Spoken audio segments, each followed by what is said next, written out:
Sejam bem-vindos a mais uma aula do Aprender Mais. Eu sou o professor Aliasse de Matemática e hoje vamos falar de função do primeiro grau. Vamos aprender a reconhecer a função do primeiro grau no nosso dia a dia, vamos observar o seu conceito, analisar suas representações gráficas e vamos também conhecer e aprender as suas diversas aplicações. A origem da noção de função surgiu de forma discreta no método das fluxões do físico e matemático inglês Sir Isaac Newton. Mas foi o filósofo e matemático alemão Leibniz quem primeiro usou o termo função, no final do século XVII. Introduziu também as terminologias constante, variável e parâmetro. Assim, a palavra função foi adotada na correspondência trocada entre 1694 e 1698 por Leibniz e o matemático suíço Johann Bernoulli. Bernoulli publicou um artigo contendo a sua definição de função de uma certa variável. Para ele, cada função poderia ser representada por uma única expressão analítica, podendo-se observar nesse estudo o conceito de função como combinação de símbolos algébricos. Um retoque final nesta definição viria a ser dado pelo físico e matemático suíço Euler, que definiu o significado de quantidade constante e quantidade variável, além de introduzir a notação fx. Com a evolução desses estudos, surgiram numerosas aplicações da matemática a outras ciências. Os cientistas, partindo de observações, procuravam uma fórmula, ou seja, uma função para explicar os sucessivos resultados obtidos nos fenômenos observados. A função é, então, o modelo matemático que explica a relação entre as variáveis estudadas. Mas afinal, o que é função do primeiro grau? Vejamos, o que uma corrida de táxi, o salário de um vendedor, o consumo de combustível em um automóvel ou os custos para a fabricação de um produto têm em comum? Aparentemente, são situações completamente diferentes. Porém, elas representam uma relação matemática essencial do nosso cotidiano, as funções. São situações do nosso dia a dia que expressam uma relação de dependência entre si. Vejamos, a corrida de táxi depende dos quilômetros percorridos pelo automóvel. O salário do vendedor depende das vendas que ele realiza. O consumo de combustível depende dos quilômetros que o carro percorre. E os custos de fabricação de um produto dependem de alguns custos variáveis. Vamos imaginar a seguinte situação. Uma pessoa é contratada para trabalhar como vendedor numa loja de roupas.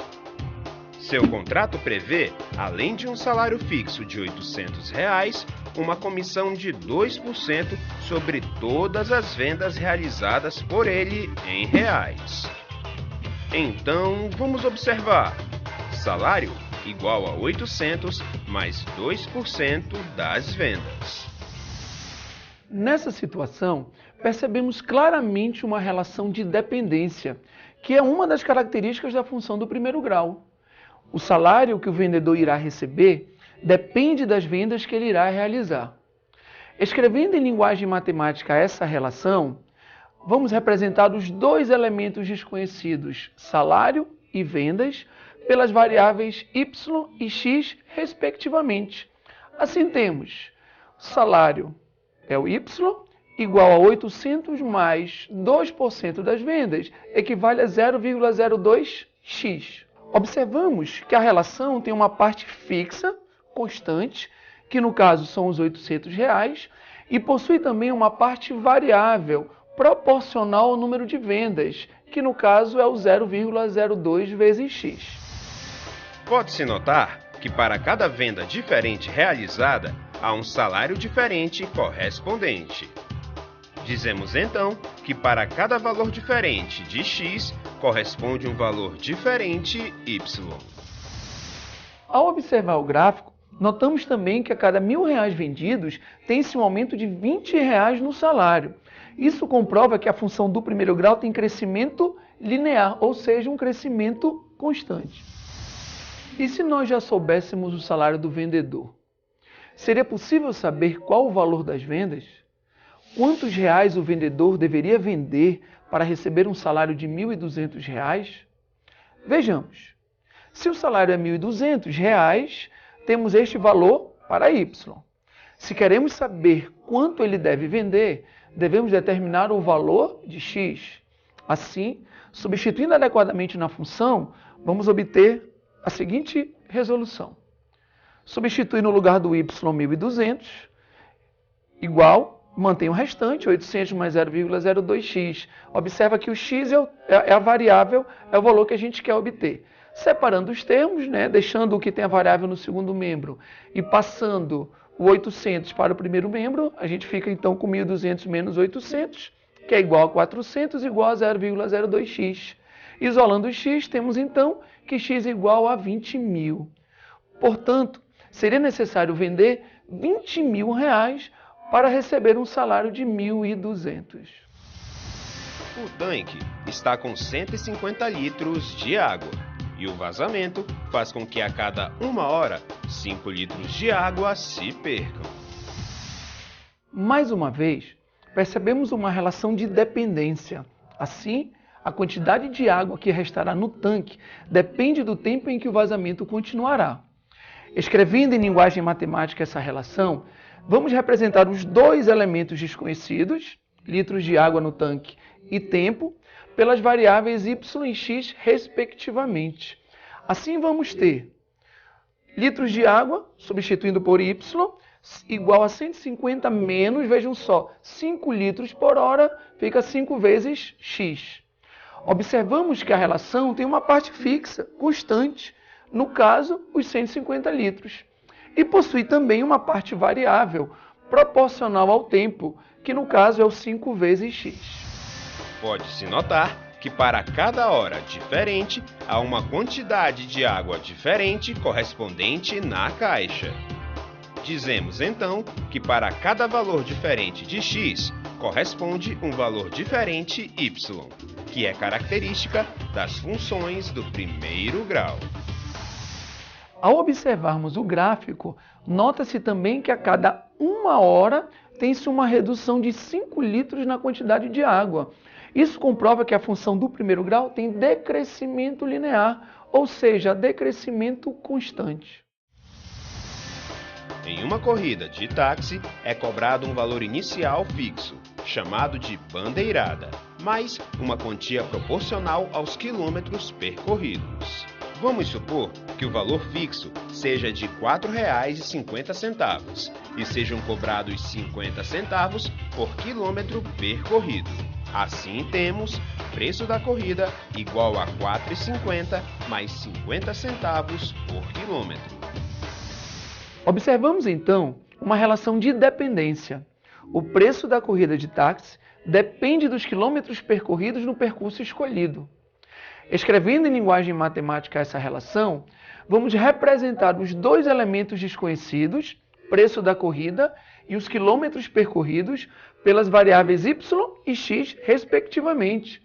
Assim temos, observe, preço da corrida, substitui por y, é igual a 4,50 mais, observe mais uma vez, 0,50 por quilômetro ficará 0,50 vezes x. Nessa situação, a relação de dependência ocorre entre o preço da corrida e os quilômetros percorridos.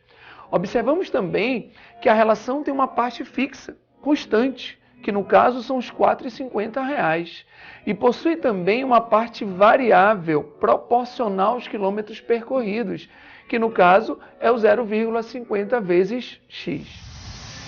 Pode-se notar que para cada quilômetro percorrido corresponde um preço a pagar diferente.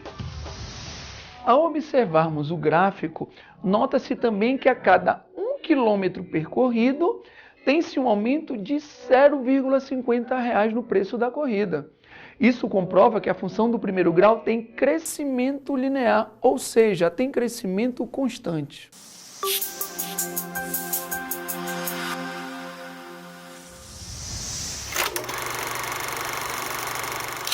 Leonard Paul Euler nasceu em Basileia no dia 15 de abril de 1707. Durante sua infância, depois de sua família mudar-se para a cidade de Haarlem, Euler tornou-se amigo da família Bernoulli e principalmente de Johann Bernoulli, que foi um dos mais importantes matemáticos da época e que, eventualmente, foi uma de suas principais influências. Aos 14 anos, estudou na Universidade de Basileia e, mais tarde, recebeu o grau de mestre em filosofia com uma dissertação onde comparava Descartes com Newton.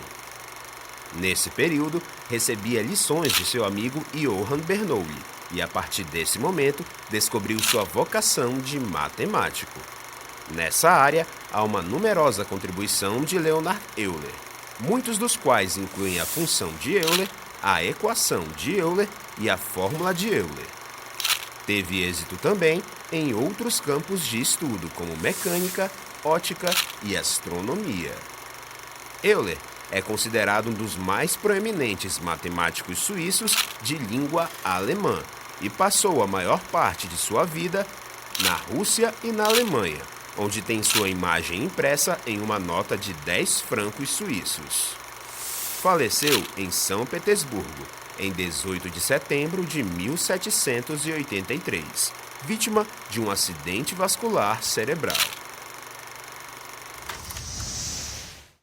A função do primeiro grau é toda a função f de domínio real contra domínio real, escrita na forma y igual a ax mais b, onde a e b são coeficientes reais e a é sempre diferente de zero.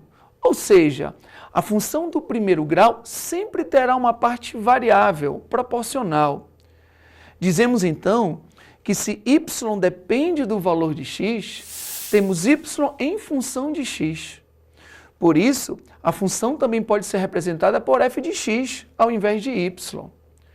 Observe também que se o termo constante for igual a zero, ou seja, b igual a zero, temos y igual a ax, e a função do primeiro grau é chamada de função linear. Observe também que se a for igual a zero, vamos ter apenas y igual a b, igual ao termo constante. Nesse caso, não vamos ter uma função do primeiro grau, pois não temos a parte variável. Teremos uma função chamada de função constante. Como já observamos nos exemplos anteriores, a função do primeiro grau possui dois gráficos. A função do primeiro grau pode ter um gráfico crescente, onde o a é positivo, o coeficiente a é maior que zero, ou então a nossa função pode ser decrescente, onde o coeficiente a é negativo, ele é menor que zero. Pela análise do gráfico, podemos destacar: primeiro, o coeficiente a, também chamado de coeficiente angular, representa a taxa de variação da função, ou seja, indica unitariamente quanto a função cresce ou decresce. Assim, quando o a for positivo, ou seja, maior que zero, a função é crescente. Quando este mesmo a for negativo, ou seja, menor que zero, a função é decrescente. O valor de a é obtido calculando-se a tangente do ângulo alfa ou a variação entre dois pontos da reta. Vejamos. Se tivermos o ângulo formado entre a reta e o eixo x, o valor de a é calculado simplesmente calculando-se a tangente do ângulo alfa. Agora, se nós tivermos dois pontos na reta, podemos calcular este a pela taxa de variação, que é ΔY sobre ΔX. ΔY representa a variação do y, y2 menos y1. E o ΔX é a variação do x, que é x2 menos x1. Segunda observação. O valor onde a reta cortar o eixo y corresponderá sempre ao termo independente da função, que é o coeficiente b, que também será chamado de coeficiente linear. E terceiro ponto, o valor onde a reta cortar o eixo x corresponderá à raiz ou zero da função.